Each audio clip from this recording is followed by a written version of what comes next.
Universitária Goiânia, 870 AM. Música, informação e diversidade cultural. Emissora da UFG.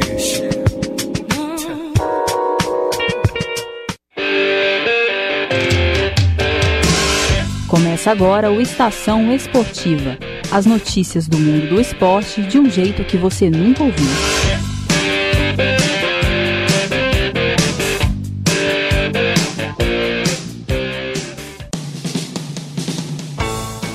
Boa noite a você, ouvinte, que está ligado na Universitária pelos 870 AM do seu rádio ou conectado pelo nosso site www.radio.ufg.br.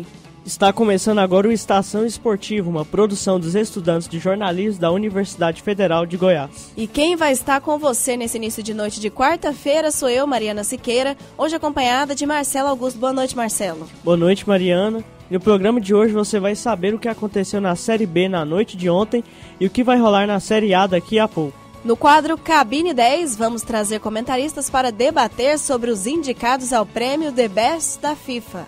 Além disso, vamos conferir as principais notícias do que está acontecendo no futebol goiano. Tudo isso e muito mais você acompanha na sequência do Estação Esportiva de hoje. Futebol goiano.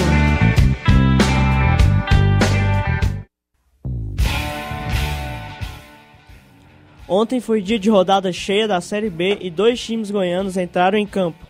Em um duelo de verdões, o Goiás foi para São Paulo enfrentar o Guarani. Já o Atlético recebeu a Ponte Preta. O Esmeraldino vinha de uma vitória contundente por 3-1 contra o líder da Série B, o Fortaleza. O adversário não tomava gols há mais de 400 minutos. Mas o clube goiano demorou apenas 30 minutos para encerrar essa marca.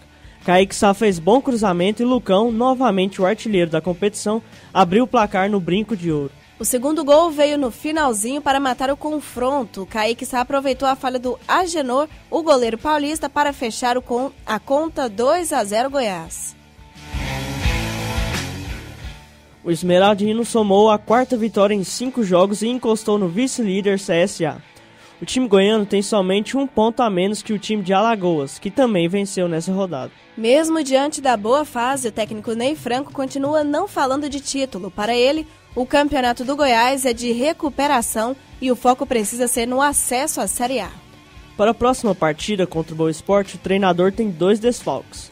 O artilheiro Lucão e o meia Giovani foram suspensos pelo 3º cartão amarelo e não jogam. Para compensar, o lateral Alex Silva e o zagueiro Vitor Ramos retornam e podem reforçar o time titular. O duelo contra o Boa, atual lanterna, é na sexta-feira no Municipal de Varginha, às 4 da tarde. Vamos agora para o lado rubro-negro da nossa capital. O Atlético jogou novamente no Antônio Ascioli e mais uma vez não deu uma de bom anfitrião não. 2-0 na Ponte Preta. O Dragão ainda não perdeu na sua casa reinaugurada, sendo 3 vitórias em 3 jogos. Vitórias essas importantíssimas na luta pelo G4 da Série B. O primeiro tempo da partida começou lento, mas assim que os times pegaram no tranco, as chances começaram a surgir. O clube goiano abriu o placar com João Paulo. Para completar, ainda na etapa inicial, a Ponte ficou com 10 em campo após a expulsão de Natan. Mesmo com 1 a menos, a Macaca continuou atacando. Em cobrança de escanteio, o clube paulista quase empatou o confronto, mas Jefferson, em uma noite inspirada, fez grande defesa para evitar o tento. Na segunda etapa, o jogo se acalmou. O Atlético parecia satisfeito com o resultado e não atacava. Já a Ponte, depois da saída do meio-campo Thiago Real, não conseguia criar mais oportunidades para o empate. Coube a Thomas Basto fechar o resultado. Pouco antes dos acréscimos, o meia tirou do goleiro, mas sofreu pênalti. O meio-campista converteu e decretou a vitória do Dragão 2-0 na Ponte Preta. Com o triunfo, o Dragão chega à 5ª posição na tabela de classificação, com 40 pontos. O próximo confronto do Atlético já é nesta sexta-feira, contra o Oeste. A partida contra o time paulista é às 4 da tarde. Sem desfalques, o treinador Cláudio Tencati vai poder contar com todos os titulares para o jogo contra o Rubro Negro de Itápolis, que está em 11º e empatou com o Vila Nova na última rodada. E falando de Vila Nova, o time entra em campo no sábado contra o Coritiba no Serra Dourada. O Tigrão não vence desde o clássico contra o Goiás e a vitória é um importante passo rumo ao G4. O Coxa vem logo atrás do time goiano na tabela, com 1 ponto a menos. Para o duelo de 6 pontos, o zagueiro Wesley Matos afirmou que a torcida precisa apoiar o time mesmo em momentos difíceis. Bom, todos nós sabemos que perdemos pontos importantes em casa, não só contra o Oeste, mas em outras partidas também. E nós entramos em campo para vencer todos os jogos. O de sábado, o de terça-feira. Importantíssimo agora contra o Coritiba. Nossa torcida se mobilizar mais ainda, continuar acreditando. O nosso grupo vai bastante empenhado para esse jogo, para que nós possamos sair vitoriosos, que é um confronto direto. Para o capitão colorado, apesar dos resultados, não faltou vontade para o elenco. Para voltar a disputar o acesso, o Vila precisa pontuar principalmente em duelos dentro de casa. O zagueiro comentou ainda sobre a chance de chegar à elite do futebol brasileiro no ano que vem. Para o capitão, ainda há muito o que acontecer no campeonato. Cara, nós podemos citar N exemplos aqui na Série B, cara, de clubes que conseguiram uma arrancada na reta final do segundo turno da Série B. 2015 mesmo, jogando pelo América, se eu não me engano, nessa rodada a gente estava em 8º. Santa Cruz, Paraná mesmo ano passado. Cara, não tem como você desanimar, cara. 2 rodadas, o campeonato não acaba agora sábado. Se fosse acabar sábado, tudo bem. Além do importante desfalque de Alain Mineiro, que está suspenso, Maguinho e Anderson Luiz ainda não retornaram de lesão.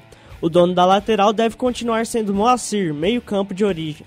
A nova contratação do Vila Nova, o atacante Rafael Barros, que veio do Atlético Acreano, ainda não está regularizado para a partida de sábado. O Tigrão está com 37 pontos na 8ª posição da tabela.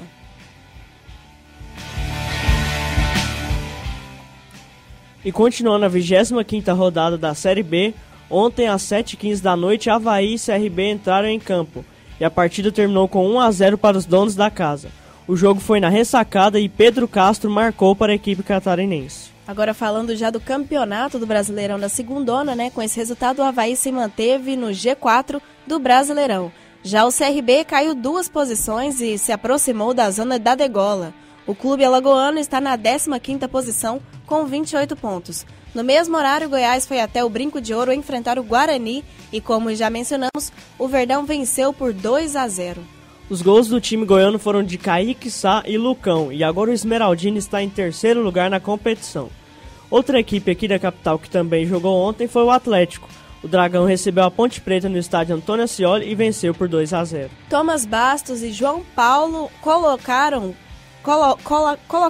para os fundos das redes da Macaca, que se afastou ainda mais da zona de acesso para a Série A. Em contrapartida, o Dragão está ali coladinho na 5ª posição.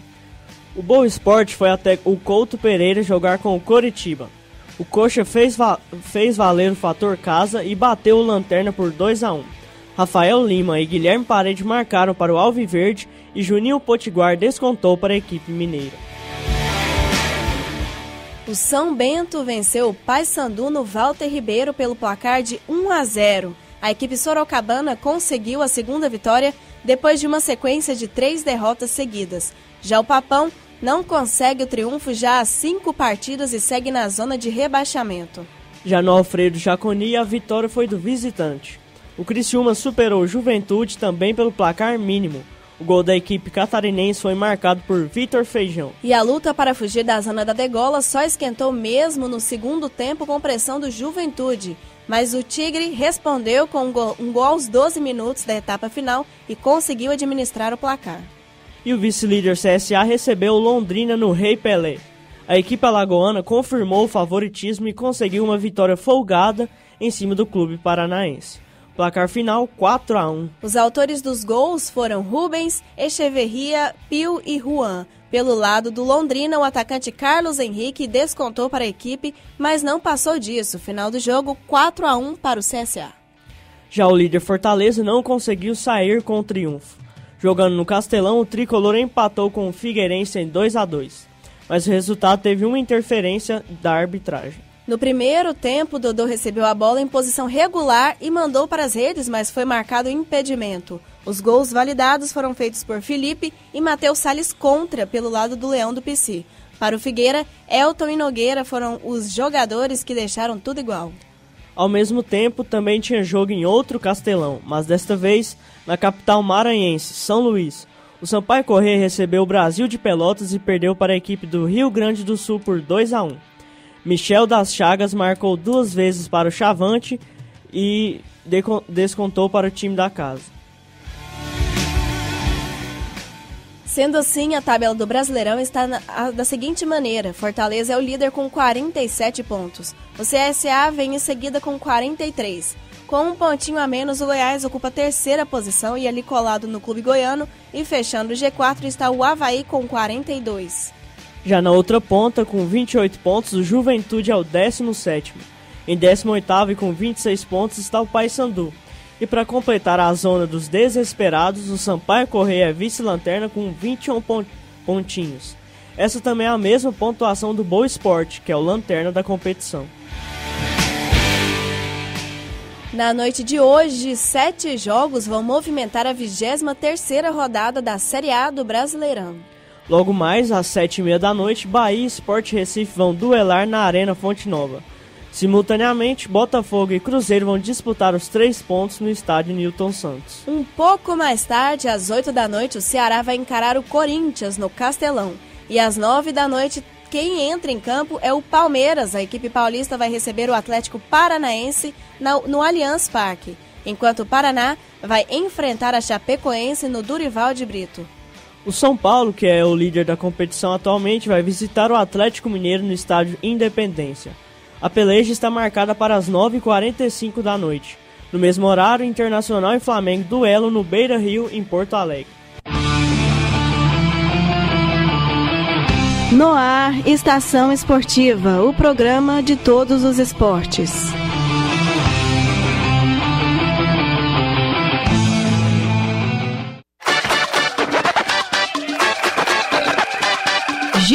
Giro esportivo.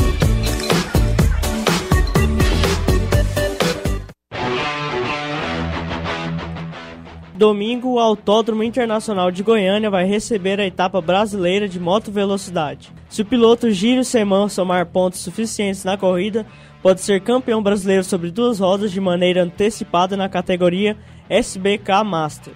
Falando em autódromo, quase que eu te atropelo, né, Marcelo? Mas foi sem querer. Gírios é o grande favorito pelo desempenho na temporada. O goiano Josué Ferreira, o Bochecha, é o atual líder da 300 cilindradas Master e está bem perto do troféu. A novidade para a etapa de Goiânia é a estreia da categoria Escola. Puderam participar da categoria Escola pilotos estreantes, novatos e ex-pilotos que queiram acelerar na pista. O evento não tem largada, somente baterias de treino na sexta, no sábado e no domingo. A Federação de Motociclismo do Estado de Goiás, FMG, está distribuindo ingressos gratuitos para a corrida de domingo. Os interessados devem retirar os bilhetes em horário comercial na sede do órgão no setor Nova Suíça. Segundo o presidente da federação, Roberto Boetcher, a expectativa é de um ótimo público. As cortesias para a etapa são limitadas e dão acesso somente às arquibancadas. Quem não conseguir o benefício gratuito pode comprar o ingresso no domingo no autódromo. Para as arquibancadas, o valor é de R$10, já a credencial que dá acesso ao box custa R$30. No último domingo foi encerrada a Copa Mão na Bola de Basquete, no ginásio Módulo Esportivo em Rio Verde. 6 categorias conheceram seus campeões. Na categoria Sub-13, o CME, CEL Módulo Permissão, levou o título no Sub-15 e Sub-19. A taça ficou com a Associação Esportiva Goiana de Basquetebol.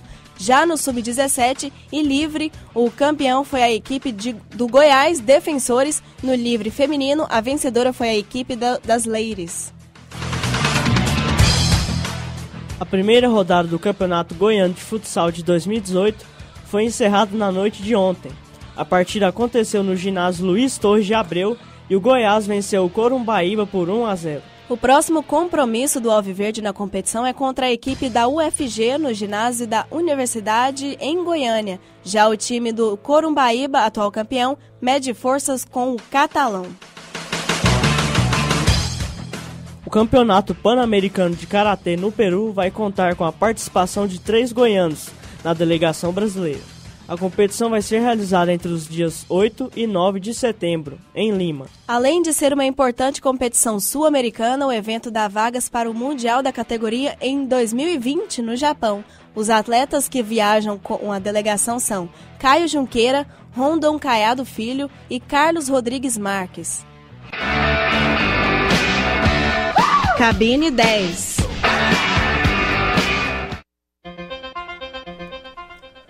Hoje, no Cabine 10, nós vamos discutir a escolha da FIFA, né? E se tratando de futebol e opinião, há controvérsias e discussões no mundo inteiro. E eu vou dar boa noite aqui para os nossos comentaristas de hoje, Augusto César, Fabrício Vera e Matheus Alves. Dê seu boa noite aí, gente. Boa noite para você, Mariana, e boa noite para os ouvintes também. Boa noite para você, Mariana, boa noite, Marcelo, e boa noite também para você, ouvinte. Boa noite, Marcelo, também. Boa noite para todos da mesa e boa noite para o ouvinte também. Sendo democráticos, né? Agora a gente vai falar do primeiro quesito aqui. Na segunda-feira, a FIFA anunciou os 3 finalistas no prêmio de melhor jogador do mundo. Cristiano Ronaldo, Luka Modric e Mohamed Salah são os finalistas do prêmio The Best. O destaque dessa lista foi que Lionel Messi ficou de fora depois de 11 anos entre os 3 melhores. E aí, Lionel Messi merecia estar entre os 3 finalistas? Se quiser começar, ô Augusto. Muito bem. Eu vou começar dizendo que sim, apesar do Lionel Messi ser um jogador extraordinário, ele fez uma temporada nada extraordinário, né, pelos padrões que ele costuma apresentar, né, para todo o resto do mundo é um padrão muito alto, mas esses outros jogadores, o Cristiano Ronaldo fez uma excelente temporada europeia, conquistando a Champions League pelo Real Madrid, e o Modric quase ganhou a Copa do Mundo com a Croácia. Chegou perto. E sem contar também que o Salah foi finalista da Champions, quase carregando ele aquela trinca, né? Ele, o Firmino, mais o Sadio Mané. Então, pra mim, tem muita justiça entre os 3 eleitos pra serem os melhores do mundo do prêmio da FIFA. Também dá pra traçar um paralelo com a temporada do Barcelona. O Barcelona, que não vem fazendo uma grande campanha na temporada passada, sofreu contra a Roma lá, aquele virada espetacular no segundo jogo, perdeu de 4-0, se eu não me engano. Então, eu acho que o desempenho do Messi era muito atrelado com o desempenho do próprio Barcelona em si. Desculpa, Matheus. Tudo bem. Repetiu a Mariana, né, Fabrício? Se a gente for olhar os números do Messi na temporada passada, até pode parecer que não é aquela coisa toda, mas foram 58 jogos, 46 gols e 12 assistências. O Modric, que ganhou, por exemplo, o prêmio de melhor da UEFA, ele teve 41 jogos, ou seja, 17 a menos, 2 gols e 8 assistências jogando pelo Real Madrid. Ele é muito conhecido pelas assistências e teve 8. Ok que a FIFA leva muito em consideração os resultados, e claro, o Modric ganhou mais uma Champions League pelo Real Madrid e foi finalista na melhor campanha da Croácia na Copa do Mundo, ele como protagonista, mas também na Copa, em 7 jogos, fez 2 gols e 1 assistência. Ele é muito mais conhecido pelo jogo coletivo, claro, do que o Cristiano Ronaldo e o Messi são pelo aspecto individual. Mas talvez até o Modric merece estar nessa lista entre os 3 melhores, mas não sei se merece levar, como o povo está falando, que ele é o favorito. Agora, discordar um pouco do Fabrício, que o Salah não foi muito finalista não, porque o Sérgio Ramos não deixou. Mas jogou uns minutos, né? Aparentemente, a FIFA prioriza bastante os jogadores que tiveram uma boa campanha em Copa do Mundo. Se lembrar aqui de 2014, do Manuel Neuer, por exemplo, que acabou sendo indicado ao prêmio e ficou em 3º lugar por conta de estar muito naquela campanha da Alemanha, que surpreendeu todo mundo mais ainda. Sem contar o Cannavaro, que em 2006 foi o melhor jogador do mundo, sendo zagueiro. Não, a Copa do Mundo ela sempre é colocada como um parâmetro muito importante, né? Agora, mas não foi exatamente o determinante para o Salah, por exemplo, né? Que foi eliminado, o Egito foi eliminado na primeira fase, na fase de grupo. Mas o Salah todo lascado, vamos dizer assim, fez ainda 2 gols, né? Nos 3 jogos do Egito. O Egito, se eu não estou enganado, só ficou na frente do Panamá na campanha da Copa do Mundo. Perdeu até para a Arábia Saudita, a seleção do Egito. Ele todo ali ainda se recuperando da final da da Champions League, e na temporada teve 44 gols em 51 jogos, além de 10 assistências, né, com a camisa do Liverpool, sem levar em consideração o Egito. Isso credencia ele para estar ali entre os finalistas de melhores do mundo. Também por ter levado o Egito à Copa do Mundo, ele foi o principal responsável, seleção limitadíssima, poucos e levou conhecidos. o Liverpool, né, para a final da Champions na temporada de estreia dele pelos Reds. Realmente foi um nome que ficou marcado no Liverpool e no Egito, né? Não é um nome, o Egito não tem tanta tradição assim no futebol. Mas agora eu queria falar, na verdade, do Messi mesmo, só encerrando o assunto Messi para passar para o outro, que às vezes os números dele não são baixos na temporada, mas acaba que depende um pouco da pressão, vocês acham? Que se espera sempre muito dele, se ele não superar isso, acaba que é tido como que ele não teve uma temporada muito baixa, muito alta, aliás.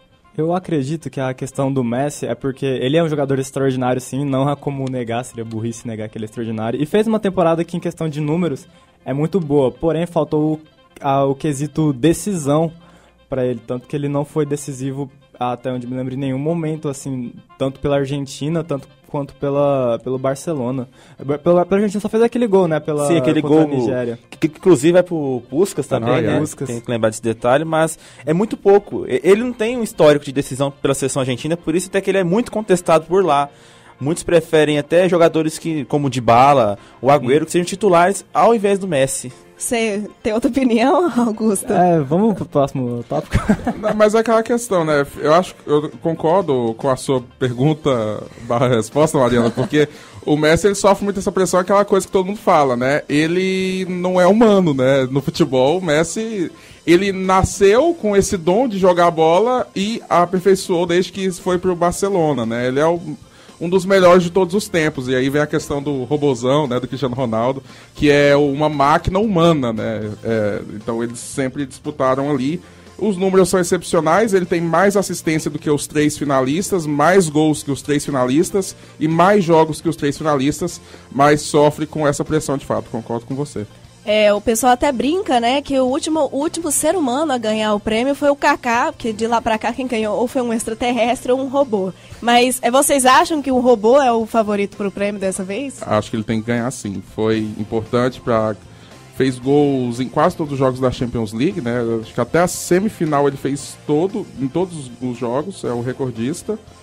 E tem aí uma média muito boa na temporada, só um gol por jogo, é fraco. É um gol 44 gols em 44 jogos do Cristiano Ronaldo e 5 assistências. Tá sofrendo na Juventus, mas vale ainda o Real Madrid, né? Acho que ele leva essa. Ele tem a chance até mesmo de ganhar o Puskás e o prêmio de melhor do mundo.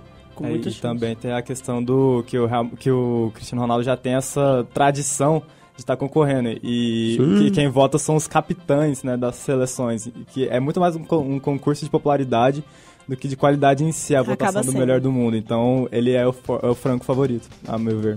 Terminando os favoritos de jogadores aqui, entre os outros seres humanos que ficaram de fora da lista dos 3, entre os 10, quem que vocês acham que, se teve alguém injustiçado, não exatamente injustiçado, mas que estava ali no páreo entre os 3 jogadores? O Neymar, se não tivesse toda aquela marra, poderia chegar, né? Se conseguisse bem com a seleção na Copa do Mundo. E claro, teve a questão da lesão no PSG, que quase que deixou ele fora E como o Augusto falou, a questão de popularidade, o Neymar hoje não tem nenhuma. É quase o Michel Temer do futebol. Porque, assim, ele teve 28 gols em 30 jogos pelo PSG, 13 assistências, números muito bons, média muito boa. Mas se for levar em consideração aí os capitães e os técnicos, é difícil achar gente no futebol que gosta dele, viu? E alguém que se sente injustiçado por ter ficado de fora do top 3 é o Anthony Griezmann. Ele deixou bem enfático. Tava né? meio chorando ali, que falou, eu achava que era obrigação estar entre os top 3. Acho que é até válido um tiquinho a reclamação dele, mas, levando em consideração os outros competidores, né? Pra mim ele deveria ficar mais quietinho, mais humilde. Nenhum jogador da França campeão do mundo ficou entre os 3 melhores. Só queria concordar aqui com o Matheus, essa questão do Neymar. Essa lesão do Neymar começou, já ficou uns 4 meses, 5 meses fora, e em seguida ainda teve esses problemas de personalidade. Então, já não conseguiu lidar muito bem com isso e acabou que perdeu toda aquela fama, tudo que ele construiu assim no Barcelona, e vai ter que reconstruir essa situação toda. Você acha que o Neymar é um bom concorrente para concorrer, né, com esses 3?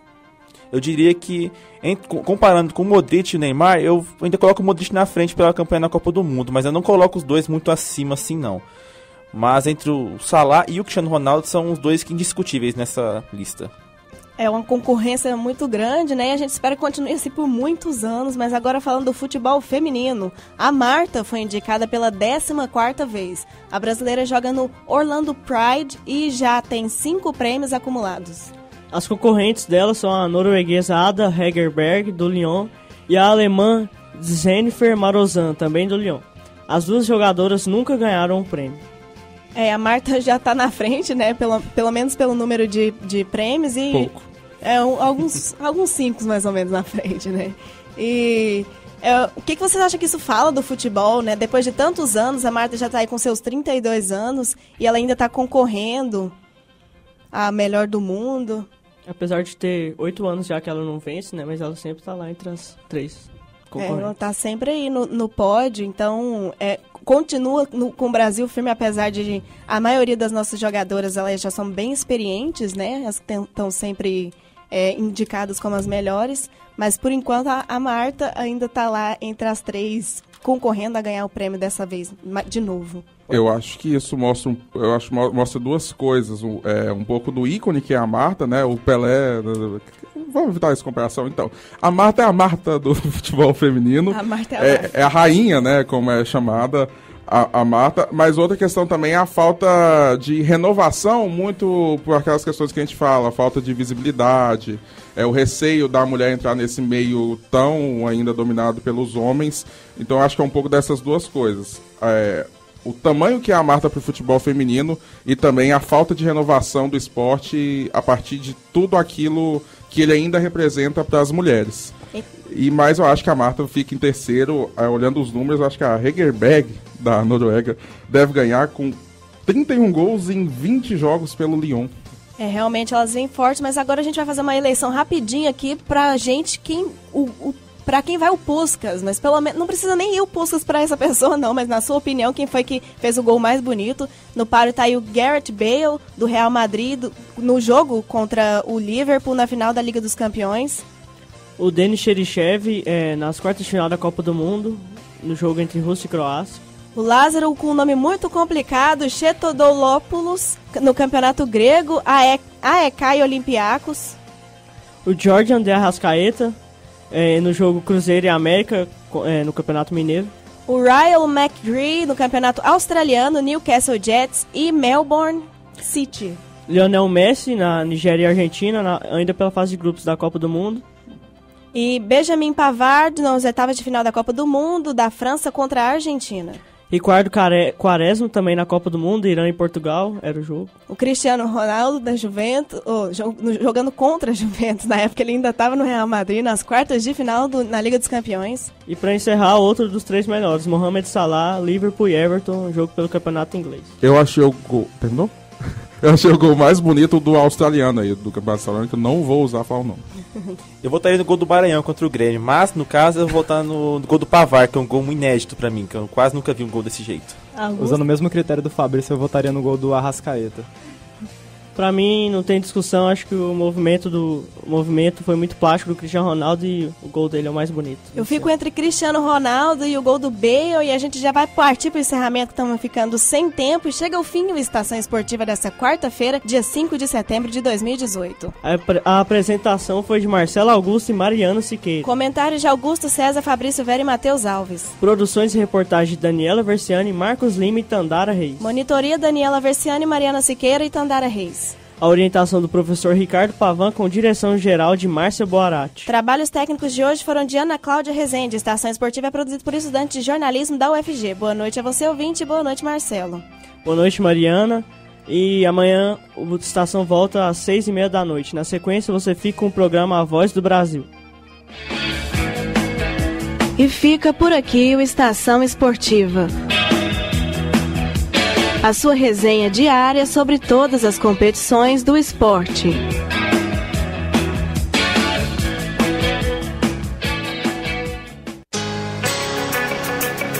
ZYH 754, 870 kHz, AM. Rádio Universitária, Goiânia. Emissora da UFG.